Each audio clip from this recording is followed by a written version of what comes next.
가족에게조차 절대 말할 수 없는 비밀. 여러분은 하나쯤 품고 사시나요? 오늘 들려드릴 이야기는 경기도의 낡은 빌라에 사는 58살 김영숙 씨의 비밀 이야기입니다. 어쩌면 이것은 지금 이 영상을 보고 계신 여러분의 이야기일지도 모릅니다. 6시. 영숙 씨의 하루는 오늘도 어김없이 남편의 헛기침 소리로 시작됩니다. 눈을 뜨자마자 부엌으로 향해 채 마르지 않은 행주를 짭니다. 그때 거실에서 남편 철호 씨의 퉁명스러운 목소리가 날아와 꽂힙니다. 어이, 밥 안 줘? 국은 어제 먹던 거 말고 딴 거 없어? 30년째 듣는 저 타박. 은퇴한 지 3년이 넘었지만 남편은 여전히 집안의 상전입니다. 영숙 씨는 대꾸 없이 북엇국을 데우고 남편이 식사를 마친 뒤에야 식탁 귀퉁이에서 찬밥을 물에 말아 넘깁니다.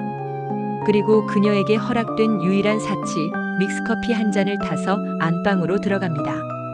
남편이 TV를 크게 틀어놓은 그 틈을 타 영숙 씨는 장롱 깊숙한 곳을 뒤적입니다.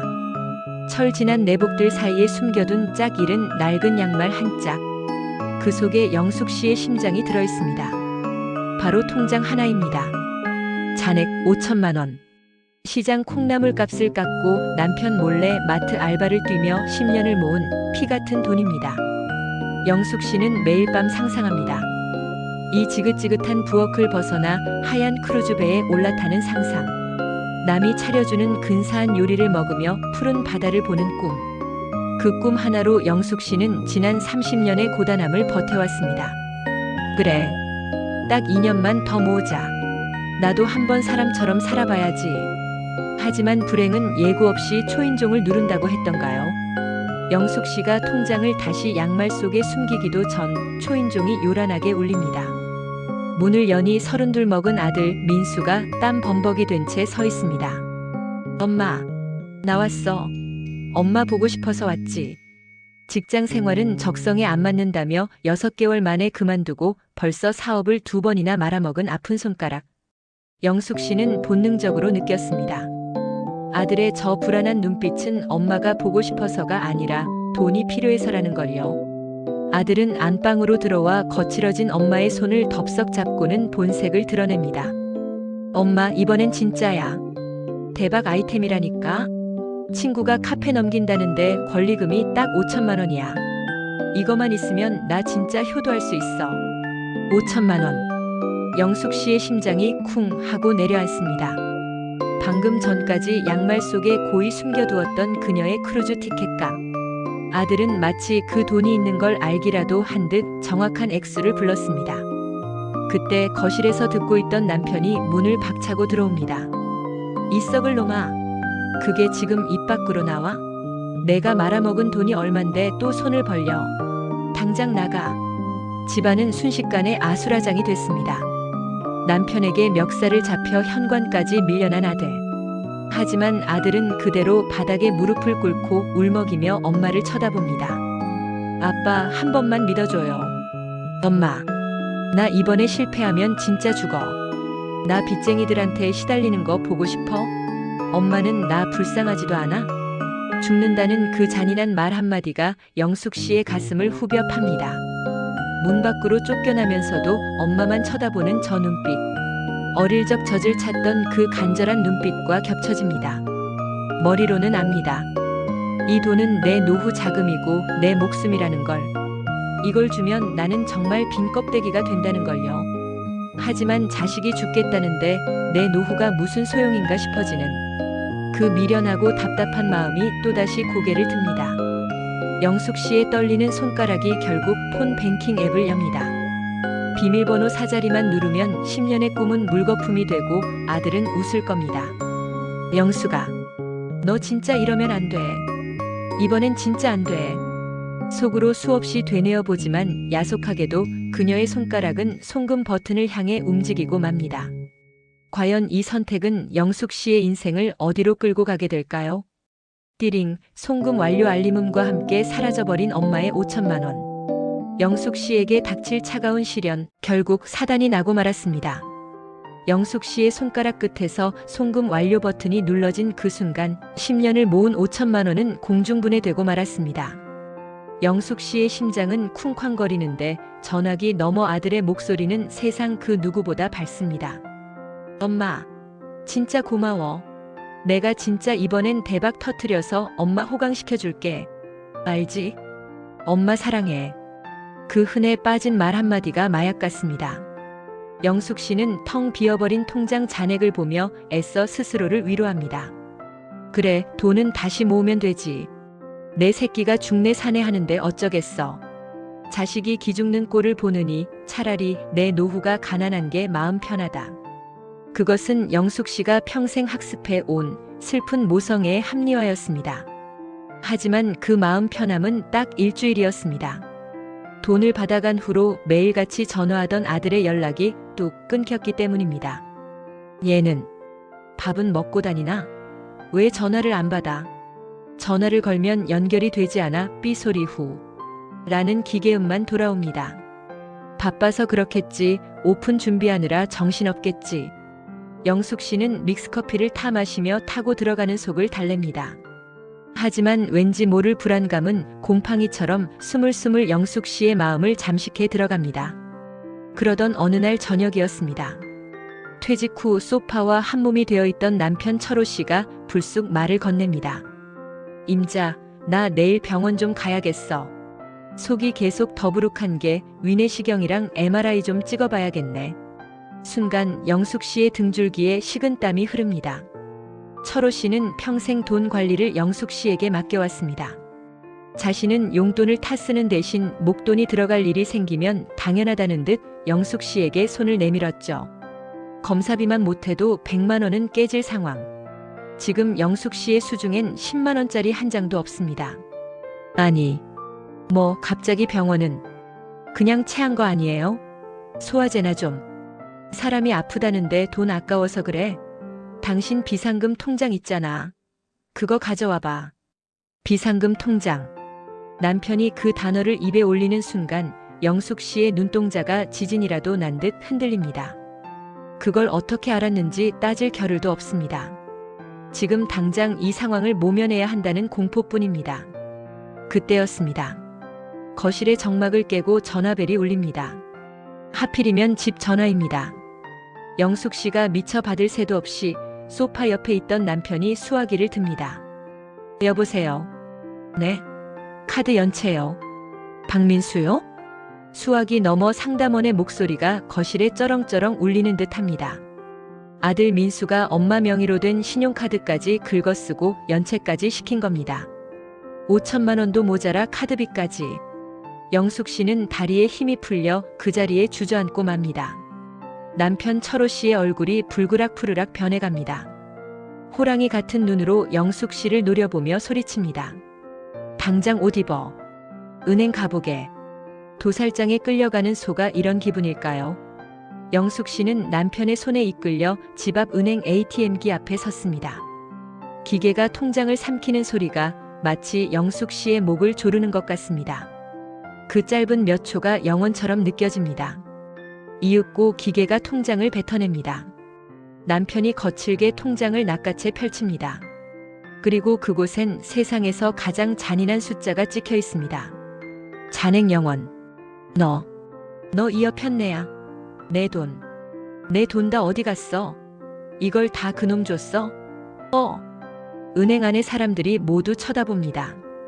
남편의 고함 소리보다 더 무서운 건 부들부들 떨리는 남편의 손입니다. 영숙 씨는 아무 말도 할 수 없습니다. 그저 고개를 숙인 채 바닥으로 뚝뚝 눈물만 흘릴 뿐입니다. 내 새끼 기죽지 말라고 부어준 물이 결국 우리 가족을 삼키는 쓰나미가 되어 돌아왔습니다. 빈털터리가 된 부부 그리고 사라진 아들. 영숙 씨의 지옥은 이제 막 시작되었습니다. 모든 것이 밝혀진 최악의 밤. 과연 영숙 씨는 남편의 분노를 감당할 수 있을까요? 현관문이 쾅 하고 닫히는 그 순간 그녀가 30년 동안 공들여 쌓아온 인생도 먼지처럼 사라져버렸습니다. 은행에서 돌아온 직후 집안은 말 그대로 전쟁터가 되었습니다. 평소 여보 물 떠와라 외엔 큰 소리 낼 줄 모르던 남편 철호 씨였습니다. 하지만 배신감에 눈이 뒤집힌 남편은 짐승처럼 날뛰었습니다. 나가. 당장 내 집에서 나가. 평생 뼈 빠지게 벌어다 줬더니 그 돈을 홀라당 날려? 내가 사람이야? 짐승도 주인은 안 물어. 옷가지들이 거실 바닥에 나뒹굽니다. 영숙 씨는 남편의 바짓가랑이를 잡고 매달렸습니다. 여보, 내가 잘못했어. 내가 죽을 죄를 지었어. 하지만 돌아온 건 차가운 뿌리침뿐이었습니다. 꼴도 보기 싫으니까 썩 꺼져. 이혼 서류 보낼 테니까 도장이나 찍어. 그렇게 영숙 씨는 한겨울 슬리퍼 한 짝만 신은 채 거리로 내몰렸습니다. 내 집이라고 철석같이 믿었던 공간에서 가장 낯선 이방인이 되어버린 순간이었습니다. 갈 곳 없는 영숙 씨가 향한 곳은 동네 공중전화 부스였습니다. 떨리는 손으로 동전을 넣고 아들의 번호를 누릅니다. 마지막 희망입니다. 지금 거신 번호는 없는 번호이오니 다시 확인하시고. 없는 번호. 그 기계적인 음성이 영숙 씨의 심장에 비수를 꽂습니다. 아들은 돈만 챙겨서 도망간 겁니다. 믿고 싶지 않았던 현실이 확인 사살을 합니다. 내가 배 아파 낳은 자식이 나를 지옥으로 밀어넣었습니다. 그제야 영숙 씨는 다리에 힘이 풀려 전화부스 안에 주저앉고 맙니다. 민수야, 내가 어떻게 나한테 이래. 영숙 씨가 겨우 몸을 피한 곳은 동네 찜질방이었습니다. 딱딱한 바닥, 낯선 사람들의 코골이 소리. 그 속에서 영숙 씨는 뜬 눈으로 밤을 지새웁니다. 옆자리의 젊은 엄마가 아이에게 삶은 달걀을 까줍니다. 우리 아기 배고팠지? 많이 먹어. 그 다정한 목소리에 영숙 씨는 가슴이 미어집니다. 나도 저랬는데. 내 새끼 입에 뭐 들어가는 것만 봐도 배가 불렀는데. 그 대가가 고작 이런 거라니. 수치심과 모멸감이 밀려와 숨조차 제대로 쉬어지지 않습니다. 사흘을 굶고 씻지도 못한 채 영숙 씨는 결국 친구 미자를 찾아갑니다. 초라한 몰골의 영숙 씨를 본 미자는 아무것도 묻지 않았습니다. 그저 따뜻한 밥상을 차려주고 숟가락을 쥐어줬습니다. 아이고, 이 미련한 년아. 내가 그렇게 말렸건만. 밥이나 먹어. 밥 먹고 정신 차려야지. 따뜻한 국물 한 숟가락이 들어가자 그동안 참았던 눈물이 봇물 터지듯 쏟아집니다. 영숙 씨는 밥그릇을 붙잡고 어린아이처럼 엉엉 울었습니다. 그날 미자가 차려준 밥은 밥이 아니라 위로였습니다. 며칠 뒤 영숙 씨는 혼자 한강변을 찾았습니다. 차가운 강바람이 뼛속까지 파고듭니다. 벤치에 앉아 멍하니 검은 강물을 바라봅니다. 지난 30년의 세월이 주마등처럼 스쳐 지나갑니다. 남편 뒷바라지, 자식 뒷바라지. 나는 무엇을 위해 그렇게 아등바등 살았을까요? 내 이름 석자는 어디로 가고 민수 엄마, 철호 아내로만 살았던 시간들. 그 끝에 남은 건 땡전 한 푼 없는 빈털터리 신세와 이혼 서류뿐입니다. 허무하다. 진짜 허무해. 내 인생은 대체 뭐였을까? 강물이 영숙 씨를 부르는 것 같습니다. 그냥 눈 딱 감고 저 물속으로 들어가면 모든 게 편해질까? 극단적인 생각이 스치는 순간 주머니 속에서 바스락거리는 소리가 납니다. 편의점에서 산 2,000원짜리 김밥 한 줄입니다. 영숙 씨는 홀린 듯 김밥을 꺼내 입에 넣습니다. 차가운 밥알이 목구멍을 넘어갑니다. 살아야겠다. 이대로는 못 죽는다. 억울해서라도 이대로 끝낼 수는 없다. 밑바닥까지 추락한 후에야 비로소 보이는 것들이 있습니다. 차가운 김밥을 씹어 삼키며 영숙 씨는 다시 일어설 준비를 합니다. 누구에게나 인생의 계절이 바뀌는 순간이 찾아옵니다. 매서운 겨울바람이 지나가고 언 땅에서 기어이 꽃이 피어나는 그런 순간 말이죠. 오늘 늘 간장 냄새와 파스 냄새가 배어있던 영숙 씨의 몸에서는 낯설지만 향기로운 유화 물감 냄새가 납니다. 이곳은 동네 문화센터의 작은 전시회장입니다. 서툰 솜씨로 그린 그림들이 걸려있지만 사람들의 발길이 유독 한 그림 앞에서 멈춥니다. 제목 엄마의 등. 그림 속에는 좁은 부엌에서 구부정한 등으로 설거지를 하는 여자의 뒷모습이 담겨 있습니다. 화려하지도 예쁘지도 않습니다. 하지만 그 굽은 등에는 가족을 위해 헌신했던 30년의 세월이 고스란히 내려앉아 있습니다. 영숙 씨는 자신의 그림 앞에 서서 묵묵히 지난날의 자신을 마주봅니다. 참 미련하게도 살았다, 김영숙. 그때였습니다. 전시회장 입구에서 웅성거리는 소리가 들립니다. 말끔하게 차려입은 관람객들 사이로 한 남자가 쭈뼛거리며 들어옵니다. 며칠이나 씻지 못한 듯 떡진 머리에 꼬질꼬질한 점퍼. 바로 아들 민수입니다. 도망치듯 집을 나갔던 아들은 사기를 당해 빈털터리가 되고 노숙인 쉼터를 전전하다 소식을 듣고 찾아왔습니다. 민수의 시선이 엄마의 그림, 그 구부정한 등에 고정됩니다. 자신이 평생 밟고 올라서려 했던 그 등, 자신의 욕심 때문에 부러질 뻔했던 그 약한 등을 보며 아들의 어깨가 들썩이기 시작합니다. 엄마, 엄마, 내가 잘못했어. 내가 죽일 놈이야. 미안해, 엄마. 전시회장 바닥에 주저앉아 어린아이처럼 우는 아들. 사람들의 시선이 쏟아지지만 민수는 고개를 들지 못합니다. 영숙 씨는 그런 아들에게 다가갑니다. 예전 같았으면 내 새끼 밥은 먹었냐며 일으켜 세웠을 겁니다. 하지만 영숙 씨는 그저 가만히 아들의 등을 토닥여줄 뿐입니다. 그것은 용서이기도 했지만 이제는 스스로 일어나라는 단호한 응원이기도 했습니다. 그리고 그 뒤 또 다른 남자가 서 있습니다. 남편 철호 씨입니다. 항상 뒷짐을 지고 큰 소리치던 그는 오늘따라 두 손을 앞으로 모으고 있습니다. 그의 손에는 신문지로 대충 싼 프리지어 꽃다발이 들려 있습니다. 평생 꽃이라곤 사본 적 없는 남자의 서툰 티가 역력합니다. 철호 씨가 영숙 씨에게 꽃다발을 툭 건넵니다. 눈도 제대로 마주치지 못하고 붉어진 얼굴로 그는 아주 어렵게 입을 엽니다. 평생 입 밖으로 꺼내본 적 없던 그 말을 말이죠. 이거 오다 주었다. 그리고 고생했다. 미안하다. 미안하다. 그 5글자를 듣는데 30년이 걸렸습니다. 영숙 씨는 꽃다발을 받아듭니다. 노란 프리지어 향기가 코끝을 찡하게 만듭니다. 가슴 속에 맺혀있던 응어리 하나가 눈 녹듯 사라지는 기분입니다. 가족이 다시 모였습니다. 하지만 영숙 씨는 압니다. 예전으로 돌아갈 수는 없다는 걸요. 아니, 돌아가서는 안 된다는 걸요. 그녀는 눈물 젖은 눈으로 자신을 바라보는 두 남자에게 환하게 웃으며 말합니다. 고마워요, 와줘서. 가끔 밥은 같이 먹어요, 우리. 근데 밥상은 각자 차리자. 나 이제 내 인생 살러 갈 거거든. 엄마 사표 낼 거야. 엄마의 사표 선언. 그것은 가족을 버리겠다는 뜻이 아닙니다.